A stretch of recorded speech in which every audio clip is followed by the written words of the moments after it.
सैफ अली खान जब हमले में घायल होकर अस्पताल में भर्ती हुए तो मेडिकल इंश्योरेंस कंपनी ने फटाफट उनके लाखों का क्लेम अप्रूव कर दिया। मेडिकल इंश्योरेंस के मामले में अगर सभी की किस्मत सैफ अली खान जैसी हो तो कहने की कोई ज़रूरत ही नहीं है। आपको अब डेटा के आधार पर बताते हैं कि एक आम आदमी और सैफ के क्लेम सेटलमेंट में कितना फ़र्क होता है।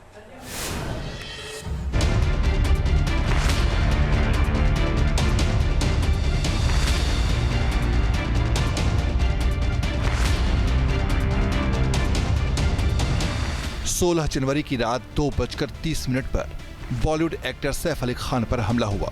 वो अस्पताल पहुंचे और कुछ ही घंटों के अंदर उनका 25 लाख रुपए का हेल्थ इंश्योरेंस क्लेम कंपनी की ओर से स्वीकार कर लिया गया। अब सवाल उठ रहा है कि इंश्योरेंस कंपनियां आम लोगों के साथ भी ऐसी दरियादिली दिखाती हैं क्या? तो जवाब सुनकर आप हैरान रह जाएंगे।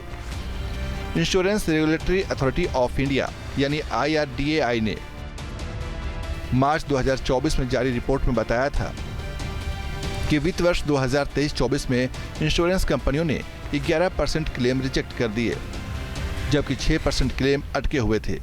लेकिन अगर आप रुपए में समझें तो आम लोगों का 26,000 करोड़ रुपए का क्लेम रिजेक्ट कर दिया गया। AMC ने एक लेटर लिखा है IRDAI को। उन्होंने भी कई प्रश्न खड़े किए हैं। पहली बात, क्या आम नागरिकों को इतनी सरलता और इतनी जल्दबाजी में क्लेम पास होता है? पहला सैंक्शन आता है। दूसरी बात, क्या इतनी बड़ा अमाउंट, क्या ये भी इतनी सरलता से आम नागरिकों को मिलता है? कोई भी आम नागरिक कोई छोटे नर्सिंग होम में जाए तो उनको अगर स्पेशली अगर एक्सीडेंट केस हो तो उनको पहले FIR का कॉपी प्रोवाइड करना पड़ता है। उसके बाद कम से कम 10 घंटे 12 घंटे कई देरी से उनका क्लेम का पहला अमाउंट सैंक्शन आता है। IRDAI की रिपोर्ट में यह भी बताया गया है कि हेल्थ इंश्योरेंस कंपनियां क्लेम रिजेक्ट करके पैसे बचा रही हैं, जिसका नतीजा था कि 2024 में 19.10% से ज्यादा क्लेम रिजेक्ट किए गए, जिससे पहले के वित्त वर्ष में 21,861 करोड़ रुपए का क्लेम रिजेक्ट किया गया था, जो एक साल में 4,327 करोड़ रुपए बढ़ गया। अब आप ये समझिए कि सैफ अली खान के लिए जिस तरह बीमा कंपनी ने 36-37 लाख का बिल पास कर दिया और चंद घंटों के अंदर जिस तरह से 25 लाख रुपए के कैशलेस ट्रीटमेंट को हरी झंडी दिखा दी, वहीं पर आम आदमी के होने पर क्या होता है। मई 2024 में लोकल सर्वे की एक रिपोर्ट आई। इसमें भारत के 302 जिलों के 39,000 बीमा धारकों की प्रतिक्रिया जानी गई और सर्वे में पाया गया कि 43% लोगों को कंपनियों ने बीमा का क्लेम देने में परेशान कर दिया। यानी कंपनियां हर साल प्रीमियम बढ़ा देती हैं, आम लोगों की जेब खाली करा देती हैं और जब इलाज के लिए लोग अस्पताल में भर्ती होते हैं तो क्लेम रिजेक्ट कर देती हैं। कई क्लेम पूरी तरह से नहीं आती है। तीसरा, जब डिडक्शन होके ही क्लेम आती है और कई चीजें इस तरह डिडक्ट होती है जो अनिवार्य चीजें उसका भी डिडक्शन होता है, जैसे कि चेस्ट लीड जो हम लोग ICU में लगाते हैं वो अलाउड नहीं है। डायपर जो एडल्ट लोग जो बिस्तर पकड़े हुए नागरिक है उसको भी अलाउड नहीं है।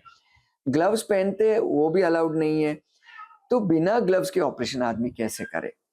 तो कई चीजें अभी भी IRDAI को ये देखना है कि किस तरह से इंश्योरेंस स्कीम अपने भारत में चल रहा है। दूसरी बात ये है कि कई हॉस्पिटल डीलिस्ट किए जाते हैं बिना जस्टिफिकेशन के, बिना कोई सुनवाई के। तो आम नागरिक कोई हॉस्पिटल में जाता है तो उनको कैशलेस भी नहीं मिलता है, ये बोल के कि फलाना हॉस्पिटल डीलिस्ट किया गया है। लोकल सर्किल ने अपने सर्वे में पाया कि अधिकतर कंपनियां ये साफ साफ नहीं बताती कि क्लेम की पात्रता क्या है और क्लेम में क्या शामिल नहीं है। इसके अलावा कंपनियां अपने कॉन्ट्रैक्ट पेपर में कठिन शब्दों से क्लेम लेने का नियम उलझा देती हैं। रिपोर्ट कहती है कि अधिकतर मेडिकल क्लेम पुरानी बीमारी बताकर रिजेक्ट कर दी जाती हैं। क्लेम सेटल करने की प्रक्रिया इतनी धीमी होती है कि मरीज अस्पताल में ही अटका रह जाता है। डिस्चार्ज होने की स्थिति में आने के बाद औसतन 10 से 12 घंटे बाद क्लेम प्रोसेस पूरा किया जाता है।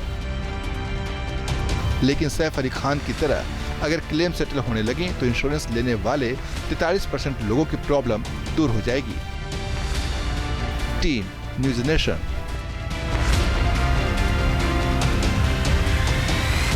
न्यूज़ नेशन अब व्हाट्सएप पर खबरों की ताजा अपडेट के लिए न्यूज नेशन के इस क्यूआर कोड को स्कैन करें